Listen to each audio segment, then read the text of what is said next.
राम राम जी। आज की हमारी कथा है शनिवार व्रत कथा। जैसा कि आप सभी जानते हैं कि शनिदेव को कर्म फलदाता कहा गया है। शनि कर्मों के हिसाब से व्यक्ति को दंड देते हैं। कहते हैं शनिवार के व्रत रखने से शनि दोष में कमी आती है, साथ ही शनिदेव का आशीर्वाद भी मिलता है। तो चलिए हम कथा का प्रारंभ करते हैं। एक समय समस्त प्राणियों का हित चाहने वाले मुनियों ने नैमिषारण्य वन में एक सभा की। उस समय व्यास जी के शिष्य सुत जी शिष्यों के साथ श्री हरि का स्मरण करते हुए वहां पर आए।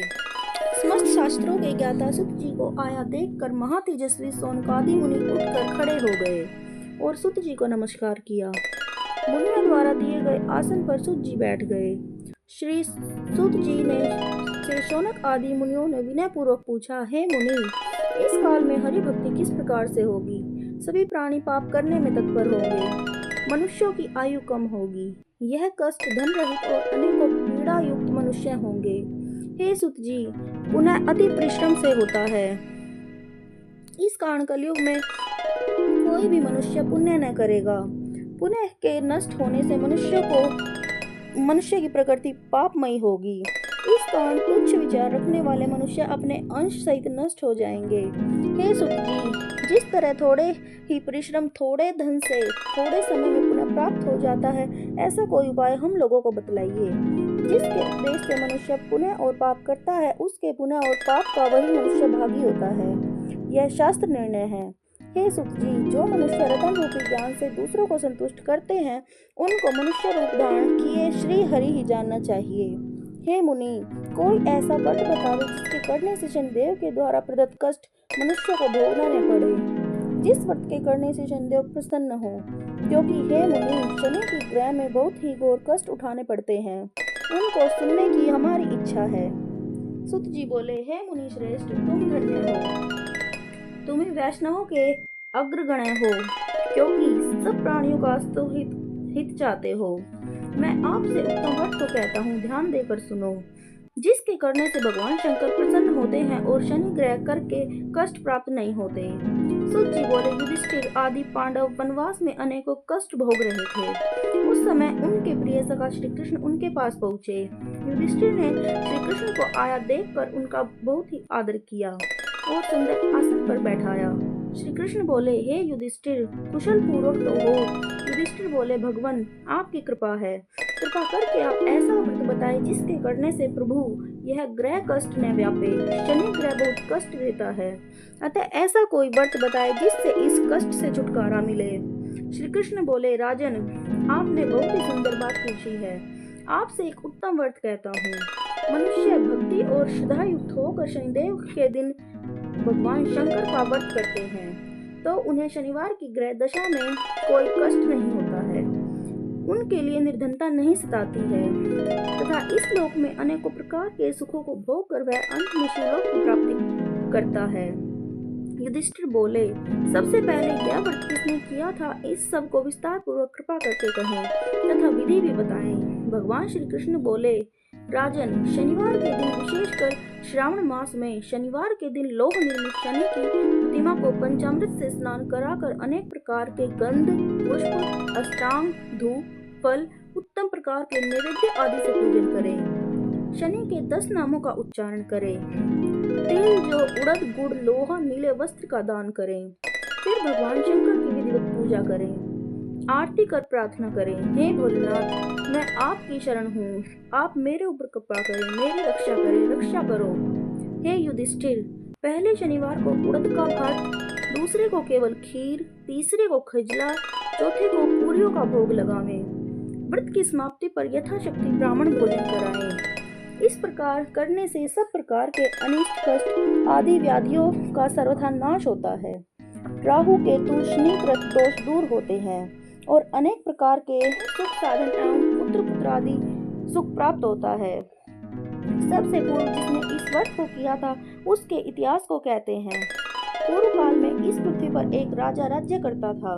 उसने अपने शत्रुओं को अपने वश में कर लिया था। देव की गति से राजा और राजकुमार पर शनि की वसा आई। राजा को धर्मगुप्त के बोरियों ने समाप्त कर दिया और धर्मगुप्त राजकुमार के लिए कोई सहारा नहीं रहा। राजगुरु को भी बैरियों ने मार दिया।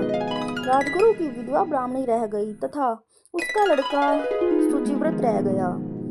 हानि ने राजकुमार को अपने साथ ले लिया और नगर को छोड़कर चल दिए। गरीब ब्राह्मणी दोनों कुमारों को बहुत कठिनाई से निर्वाह कर पाती थी। कभी किसी शहर और किसी नगर में दोनों कुमारों के लिए घूमती रहती थी। एक दिन वह ब्राह्मणी दोनों कुमारों को लिए एक नगर से दूसरे नगर में ले जा रही थी। मार्ग में महर्षि शांडिल्य के दर्शन हुए। ब्राह्मणी ने दोनों बालकों के साथ मुनि के चरणों में प्रणाम किया और बोली, हे महर्षि, मैं आज आपके दर्शन से कृतार्थ हो गई। यह मेरे दोनों कुमार आपकी शरण हैं, आप इनकी रक्षा करो। मुनिवर, यह शुचिव्रत मेरा लड़का है और धर्मगुप्त यह राजपुत्र है और मेरा धर्मपुत्र है। हम घोर दारिद्र्य में पड़े हुए हैं, आप हमारा उद्धार कीजिए। शांडिल्य मुनि ने ब्राह्मणी की सब वार्ता सुनी और बोले, हे देवी, तुम्हारे ऊपर शनि का प्रकोप है, अतः आप शनिवार के दिन व्रत करके भगवान शिव जी की आराधना किया करो, इससे तुम्हारा कल्याण होगा। ब्राह्मणी और दोनों कुमार मुनि को प्रणाम कर शिव मंदिर के लिए चल दिए। शनिवार के दिन दोनों कुमारों ने मुनि के उपदेश के अनुसार शनिवार का व्रत किया तथा शिव जी का पूजन किया। इस प्रकार से दोनों कुमारों को व्रत करते 4 मास व्यतीत हो गए। एक दिन शुचिव्रत स्नान करने के लिए गया, उसके साथ राजकुमार नहीं था। कीचड़ में उसे एक बहुत बड़ा कलश दिखाई दिया। शुचिव्रत ने उसको उठाया और देखा तो उसमें धन था। शुचिव्रत उस कलश को लेकर घर आया और माँ से बोला, माँ, इस शिवजी के प्रसाद को देख। भोलेश्वर ने इस कलश के रूप में धन दिया। माता ने आदेश दिया, बेटा, तुम दोनों इसको बांट लो। माँ के वचन सुनकर सुचिनन बहुत ही प्रसन्न हुआ और राजसुत से बोला, भैया, अपना हिस्सा तो ले लो, परंतु शंकर जी की पूजा में विश्वास हो। राजसुत बोला, माँ, मैं हिस्सा नहीं लेना चाहता, क्योंकि जो कोई अपने सुकृत से कुछ भी पाए उसी का भाग है और स्वयं आप उसे ही भोगना चाहिए। भोलेश्वर शिव जी मुझ पर भी कभी तो कृपा करेंगे। धर्मगुप्त प्रेम और भक्ति के साथ शनि का व्रत करके पूजा करने लगा। इस प्रकार से उसे 1 वर्ष व्यतीत हो गया। वसंत ऋतु का आगमन हुआ। राजकुमार धर्मगुप्त और ब्राह्मण पुत्र शुचिव्रत दोनों ही वन में घूमने के लिए गए। दोनों वन में घूमते घूमते काफी दूर निकल गए। उनको सैकड़ों गंधर्व कन्याएं खेलती हुई मिली। नाहमण कुमार बोला, भैया, पवित्र पुरुष स्त्रियों के बीच में नहीं चलते, यह मनुष्य को शीघ्र ही मोह लेती है। विशेष रूप से ब्रह्मचर्य के लिए स्त्रियों से भाषण करना व मिलना नहीं चाहिए।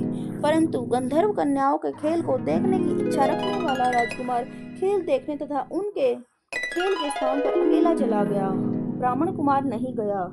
उन गंधर्व कन्याओं के बीच एक प्रधान सुंदरी उस राजकुमार को देखकर मोहित हो गई और अपने संग की सखियों से बोली कि यहाँ से बेड़ों दूर पर एक सुंदर वन है, उसमें नाना प्रकार के सुंदर फूल खिलते हैं।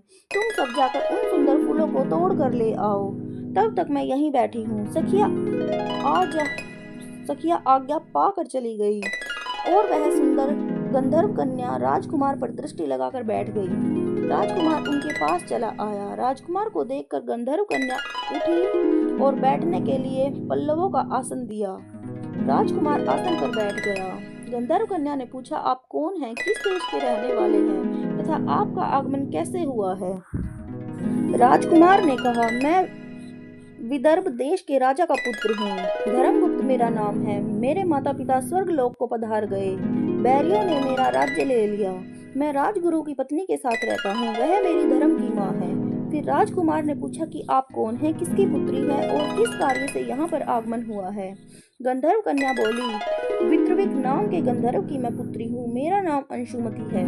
आपको आया देखकर आपसे बात करने की इच्छा हुई, इसी से मैं सखियों को अलग भेजकर अकेली रह गई हूँ। गंधर्व कहते हैं कि मेरे बराबर संगीत विद्या में कोई निपुण नहीं है।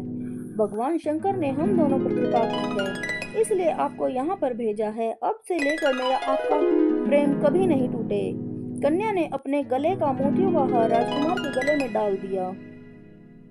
राजकुमार बोला, मेरे पास न राज्य है न धन है, आप मेरी भार्या कैसे बनेंगी? आपके पिता हैं, आपने उनकी भी आज्ञा नहीं ली है।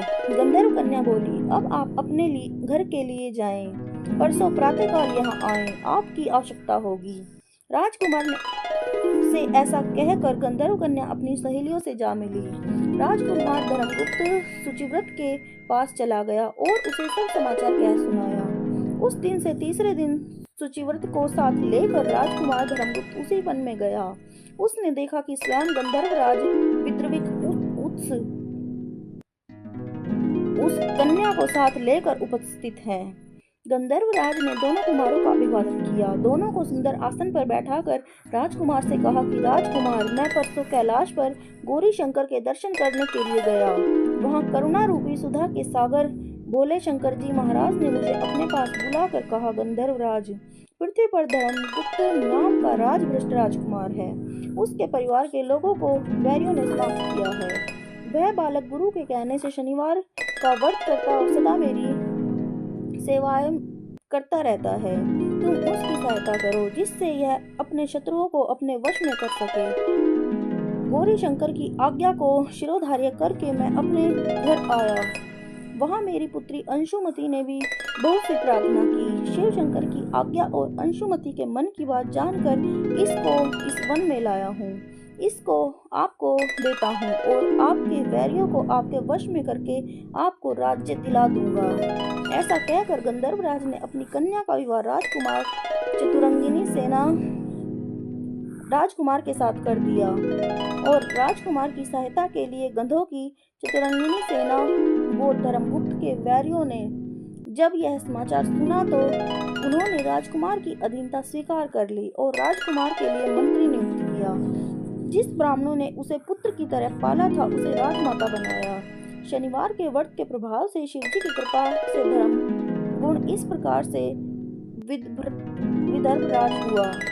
श्री कृष्ण भगवान बोले, हे पांडु नंदन, आप भी इस व्रत को करें तो कुछ समय बाद आपको राज्य प्राप्त होगा और सभी प्रकार के सुखों की प्राप्ति होगी। आपके बुरे दिनों की शीघ्र समाप्ति होगी। युधिष्ठिर ने शनिवार व्रत कथा सुनकर श्री कृष्ण भगवान की पूजा की और व्रत आरंभ किया। इस व्रत के प्रभाव से महाभारत में विजय प्राप्त कर राज्य प्राप्त किया और स्वर्ग की प्राप्ति की। बोलो शनिदेव की जय।